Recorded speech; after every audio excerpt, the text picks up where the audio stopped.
When we talk about crisis today, we should be very specific what crisis do we mean.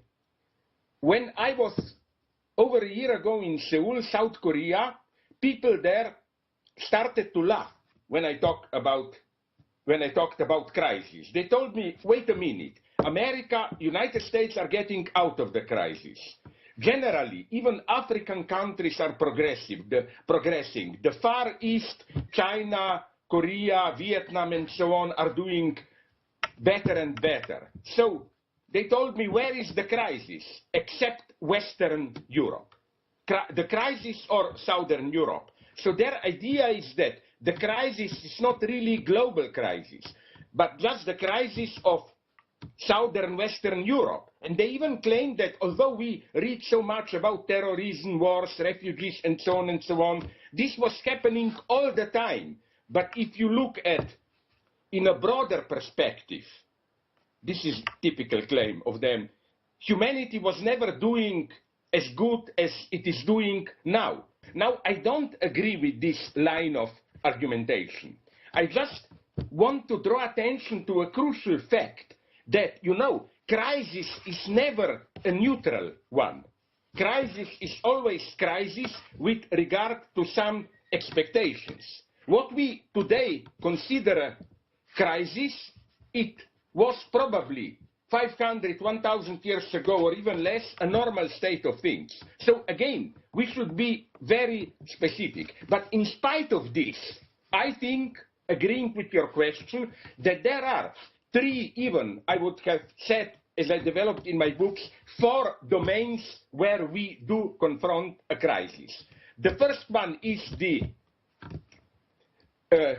problem of environment. I think it is clear that if our development goes on the way it does now, we are approaching a certain deadlock. I'm not only talking about global warming, I'm talking about air quality. I heard that you in Tehran, you also have this problem, but it's much worse. Just go to Beijing or Shanghai and take a stroll. They no longer have only that cloth on their face, white cloth, the simple mask. They have real gas masks now. I mean, Beijing today, it's like a landscape from some dystopian Hollywood film, where already every day is becoming terrifying. So it's ecology. We don't know what's happening.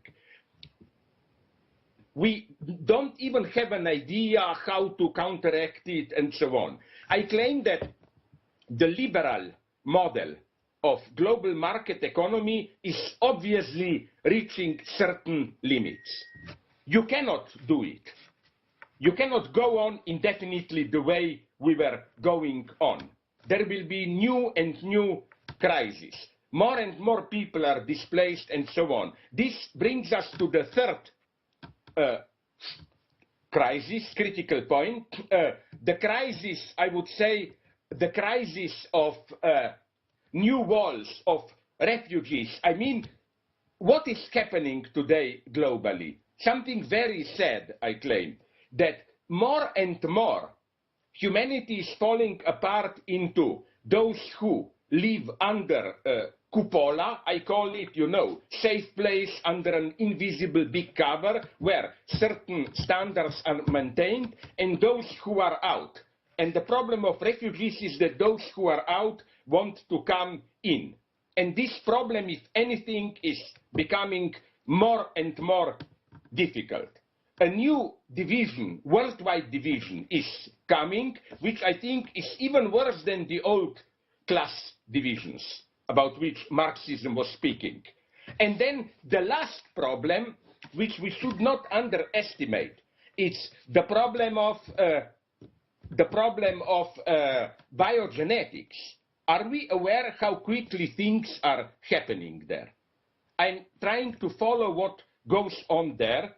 I claim that if things will be left just to spontaneous development, then soon we will live in a place which will be like some science fiction dystopias. A minority will genetically modify their own children themselves and will control the stupid majority kept out.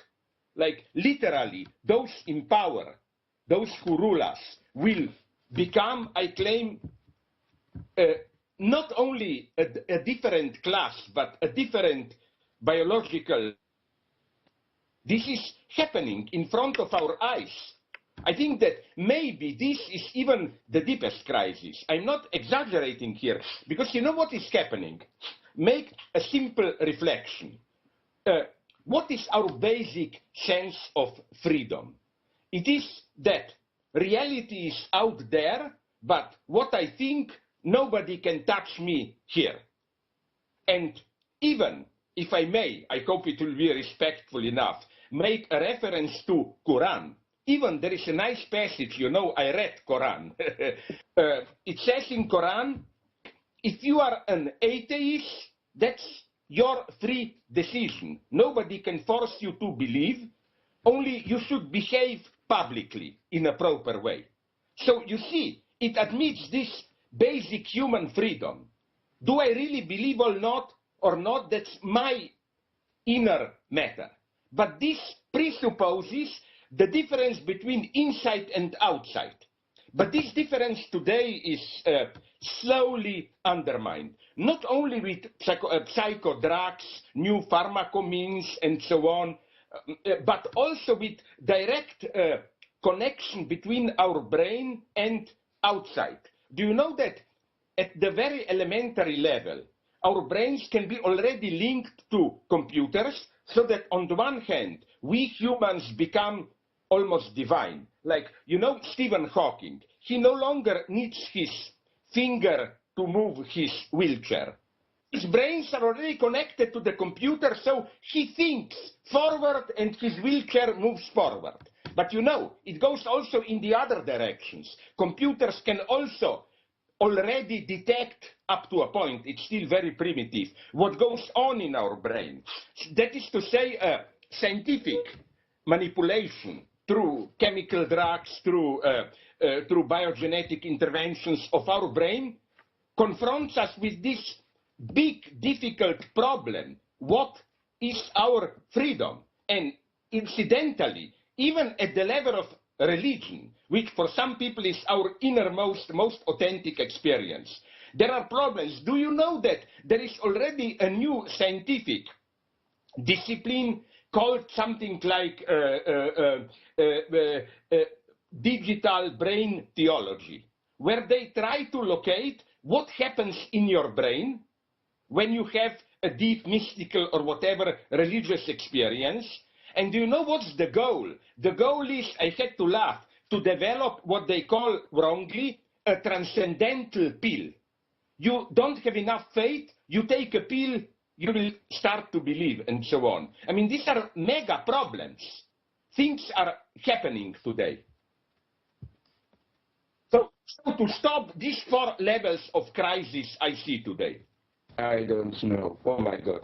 You mean internet? خب به نظر مثل متاسفانه اینترنت شما یه مقدار کیفیتش کم شده، ما نمیتونیم خوب شما رو بشنویم. اگر امکان داره اتاقتون رو عوض بکنید یک بار دیگه. و تو این فاصله من میرم سر سوال بعدیم. خب شما به این 4 بحران اشاره کردید. من کنجکاوم بدونم که از منظر شما ریشه های این بحران ها چی هستن؟ بالاخره این بحران ها معلول یک وضعیتن. درباره ریشه ها صحبت بکنید و درباره راه حل ها. آیا این بحران ها راه حلی هم دارند؟ I think this crisis is ultimately, apart from critical points, of course, like Syria and Iraq war and so on, it's basically a crisis of Western Europe.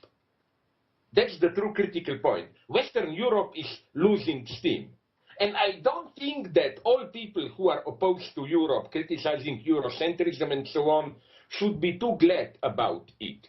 I think that it's an effect of something, this European crisis, of something pretty sad, of how, what was capitalism at its best, this after World War II, social democratic welfare state capitalism, where everybody was guaranteed a certain standard of living, social safety, freedom, and so on, that this model is in deep crisis.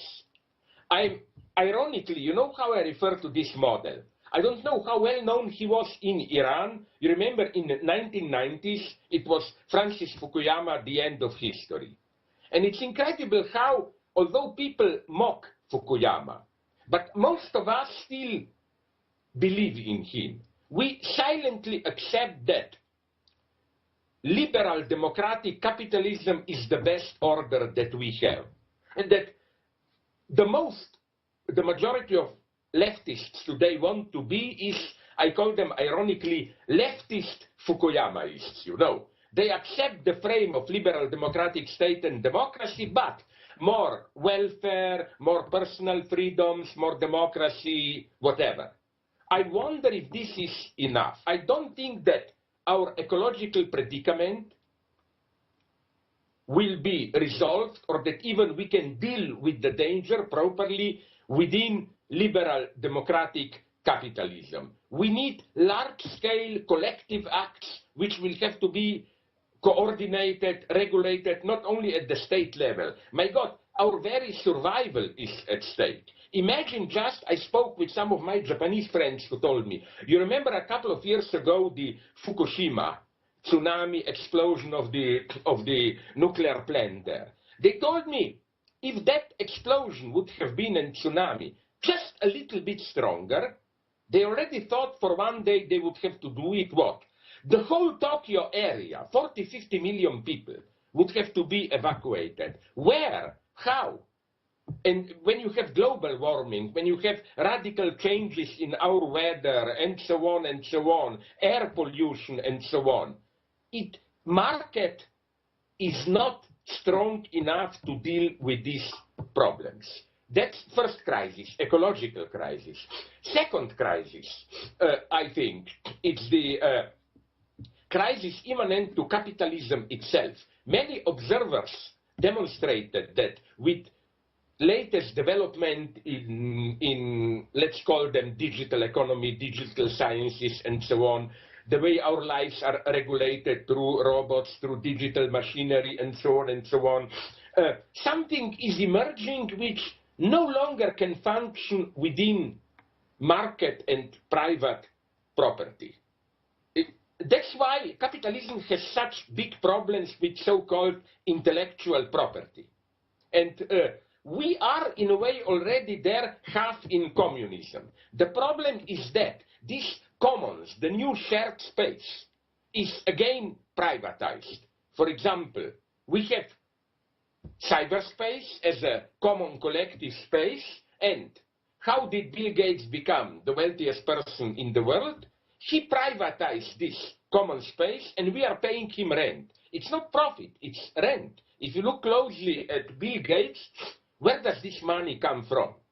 The price of Windows program has no relationship to the production costs. He simply estimates how much he can charge, and so on. So this phenomena and problem with banks and so on, speculative capital, it's clear that immanently market economy is approaching its end. Globalization paradoxically means new walls, more divisions, more walls for free circulation of people, which is why I claim we will have more and more of problems with refugees, with those who simply have no permanent home, wants to transgress borders, how to deal with all these problems. These four problems, I don't think even the best liberal democratic capitalism can deal with them. And for me, again, this is the problem today. It's the problem of what I call of communism. I don't mean, of course, Soviet Union and those Stalinist communism. What I mean is that these are problems of commons, of some space which should be shared by all of us. Ecology is the problem of our natural environs as our commons, our common space. Intellectual property is the same, our commons, our intellectual inheritance. Biogenetics is our genetic collective inheritance, and so on and so on. This is the problem. And I think the cause of this problem is the same. I'm not blaming capitalism. Let's make it clear. I think that, and Marx knew it, he was all the time emphasizing it, capitalism is the most efficient, dynamic, productive system in the history of humanity. But I claim today it is gradually reaching its limits. And the tragedy is that we don't have a precise idea how to get out of it, how to confront its destructive implications. And so again, I think that I don't blame capitalism. It's not the point that it's guilty, but all the problems we have today are basically the problems of global capitalism. Even what we in the West today scare, what we are afraid most, so-called Islamic terrorism and so on, ISIS, Daesh or whatever. But look at them. In the way ISIS, Islamic State, functions, it's crucial to see how it appears to be in its ideology a radical, even traditionalist, I don't know, Muslim organization. But if you look at its actual organization, it's like a modern mafia. It's totally, not even modern, postmodern dynamic organization, probably dealing with oil, smuggling, drugs, selling ancient sculptures, and so on and so on. So what I'm claiming is that even such an organization like Daesh, like Islamic State, which pretends to totally oppose decadent Western culture, is in its mode of functioning already, in its organization and so on. It's already totally infected by the West. So, and I think, sorry, just to finish that, we had welfare state, social democracy, which as long as it functioned, it wasn't so bad. We had Stalinist communism. Maybe it worked a little bit at the beginning when you had to industrialize quickly a country. But afterwards, when industrialization was done, it no longer worked. And apart from this old nostalgia for local communities where people self-organize themselves, but this model cannot be globalized, this is what always shocks me. Whenever we have a great protest movement in Greece, from Podemos to Syriza to Occupy Wall Street, I was going all around and asking them the same question, demonstrators, protesters there. What do you want? What type of change do you want? I never got a clear answer. I think that the ultimate problem behind all these problems is that we need a radical change, but today's left does not have an answer. What kind of change, how to do it, and so on and so on. And this situation where we all know the change is needed, but we are not oriented into how to do it, these are very dangerous moments. Was it popular among young people in Iran also, that film with Natalie Portman and so on, V for Vendetta? You remember what happens in the end? The crowd penetrates the parliament, people take over, and end of the film. I could just see a film called V for Vendetta Part 2. But what happens then? Okay, the people takes over, we are all enthusiastic.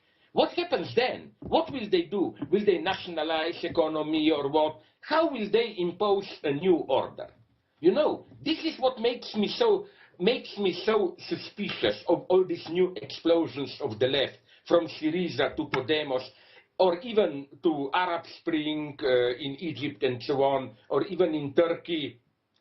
It's all so nice as long as we have the big revolution. Millions of people on the streets, we all cry with them and so on. What interests me is, as they say, to designate in English the alcoholic state, the morning after. But what happens when the big events are over and when life returns to normal? How will ordinary people feel the change? شما در مطالعات اجتماعی و فرهنگی با مفهوم فانتزی مشهور و معروف شدید. ما در زبان فارسی از کلمه فانتزی استفاده می‌کنیم و غالباً منظورمون توهمه، مثلا میگیم اشکال فانتزی، چیزهایی که خیالی هستن. ولی برای شما فانتزی یه چیز پیچیده‌تره. اگر بخواید به زبان ساده فانتزی رو توضیح بدید به ما چی میگید؟ فانتزی یعنی چی؟ Fantasy is not something that's crucial. Okay, I don't have time now to go into Lacanian theory, but fantasy is not simply you fantasize as opposed to reality. The most elementary definition in psychoanalysis of fantasy would have been that it's not, let's say, I want something, I fail, I don't get it, so I fantasize about doing it. No. Fantasy is that unconscious, usually, structure of my desire, which explains why do I love that woman or that man or whatever. Fantasy provides the coordinates of my desire. Our experience is chaotic. Fantasy is a kind of a, almost, if I may put it in philosophical terms, a transcendental horizon, a texture of meaning, which makes my experience of reality meaningful. When people say, now it's the end of the ideology, now I'm a realist, now I just want to see the way things really are. For example, in the Western world, in the 1990s, when it was over with communism and so on, people said, okay, utopias are over, now we live in the real world. But what was this real world? The world of capital and so on, which is precisely purest of all ideologies. So again, the same as for fantasy holds for me for ideology. Ideology for me is not just some abstract theory dealt with philosophers, sociologists, and so on. Ideology is how we experience our daily life. And here it's difficult to fight racism and prejudices and so on. Because, you know, I don't know how it is in Iran, but a typical citizens of the developed West today, they will say, I don't care about ideology, I'm tolerant, and so on, I respect others. Yes, but when you encounter the real other, all these ideologies explode into your face. بیایید درباره نسبت بحران و فانتزی صحبت بکنیم. چه شکلی فانتزی بعضی وقتا مردم رو از درک و مواجهه با بحران محروم میکنه؟ به طور خاص شما درباره اروپا خیلی صحبت کردید. چه شکلی در سنت اروپایی، در تجربه اروپایی، فانتزی بعضی وقتا باعث شده که بحران‌ها درک نشند؟ Fantasy doesn't prevent us to see the crisis, but it mystifies the crisis. It asks the wrong question. For example, again, back to Germany in 1920s and 30s, there was an economic crisis which was very real. The same in the West today. There is in Western Europe a crisis, inertia, instability, and so on. But fantasy enters when you perceive this crisis as the result of some foreigners, immigrants, or whatever, intruding, disturbing our way of life. Fantasy always, if I may use these traditional Marxist terms, obfuscates, masks the immanent antagonism. I think that what we project onto Middle East, Arab, North African immigrants is our own contradiction, our own problem. We in Europe are basically our own problem. We are in crisis. And this crisis was not triggered by too many immigrants or whatever. خب اجازه بدید بریم سراغ انتخابات آمریکا و نظرات جنجالی شما که بعضی اعتقاد داشتن که شما رسما از آقای ترامپ حمایت کردید. من میخوام به این موضوع بپردازم، اما قبل از اون من یک سوال دیگه دارم. من دقت کردم در نوشته‌های شما گفته بودید که علت پیروزی آقای ترامپ قسمتش به خاطر این بوده که یک ذهنیت لیبرال در آمریکا سر کار بوده که اون ذهنیت لیبرال توانایی درک مسئله طبقه محروم و مستضعف رو نداره. سوال من، چه نگاهی، چه طرز تفکری در این رویکرد لیبرال وجود داره که همواره از درک مسئله و مشکلات طبقه محروم غافله؟ چه اتفاقی داره میفته در این ذهنیت؟ چه فانتزی اینجا سر کاره؟ این شکلی هم میشه سوال رو طرح کرد. چه فانتزی در این طبقه در حال جریانه که نمیتونه مشکلات و مسائل طبقه پایین رو ببینه؟ The ultimate reason of Hillary Clinton's defeat was that many many of those who voted in the primaries for Sanders were so disappointed at how Hillary brutally destroyed Sanders, that they even some of them, some 20% at least, voted for Trump, or they simply abstained. They didn't go to vote. The Democratic Party totally neglected or dismissed as nationalist, proto-fascist, and so on, some real discontent of ordinary people. And it's not just the United States, it's also all of Western Europe. We have this surprising success of UKIP in Britain. We have now Marine Le Pen in Germany, the alternative for Germany, and so on and so on. So that's my vision. This was the educated, liberal middle class. Its basic problems were cultural problems. Tolerance, the protection of sexual minorities, and so on, all that. And they were simply blind or even deeply distrustful of the problems of ordinary people. It happened, I think, already with this rise of cultural studies in 1980s. I think that this predominance of cultural studies was the theoretical expression of it. And then, in theory, deconstruction, Michel Foucault, and so on. All this obsession with minorities, you know. I think that, and I think, again, the reason for this was not that these left liberals are evil or whatever, but that, again, the left, till 1970s, 80s, the left did have some kind of global vision, either state socialism or welfare state or whatever. For the last 30, 40 years, again, I don't think the left really has a minimal even vision of future. Even if they are anti-capitalist, their anti-capitalism is mostly moral. It's racist, sexist, and so on. But so it's very fashionable to talk about corruption, corrupted bankers, and so on. But the basic question, what can we replace capitalism with? And how to do it? Who will be the revolutionary agent? And so on. Additional answer, my answer would simply have been that even a very vulgar class approach, this is the mindset of the educated middle class, of the intellectual elite. And which, critical as it may appear, it basically simply fully accepts the global capitalist framework. Even if it appears to be a little bit anti-capitalist and so on. I think we don't have even to ask what is in the problem of this mindset is this mindset itself, which is, again, clearly limited to even upper middle class, out of touch, and so on. And as if it, being aware of this limitation, it tries to overcome it through this extreme politically correct moralism, you know, censoring how do you speak, and so on. It's a very tragic situation, I think. خب با این اوصاف این سوال پیش میاد که اون وقت چرا شما از آقای ترامپ حمایت کردید؟ البته دلایل و انگیزه‌های خودتون رو داشتید، درباره‌اش صحبت کردید، ولی من دوست دارم یک بار دیگه از شما این سوال رو بپرسم. چرا شما با این نگاهتون از یک شخصی مثل آقای ترامپ در انتخابات ریاست جمهوری آمریکا حمایت کردید؟ متاسفانه زمان ما تموم شده، ولی گفتگو من با آقای ژیژک اینجا ادامه داره. انشالله هفته آینده نسخه کامل این گفتگو رو از شبکه 2 سیما پخش خواهیم کرد. تا فردا شب که با جمع جیوگی در خدمتتون هستم. فعلا خدا نگهدار.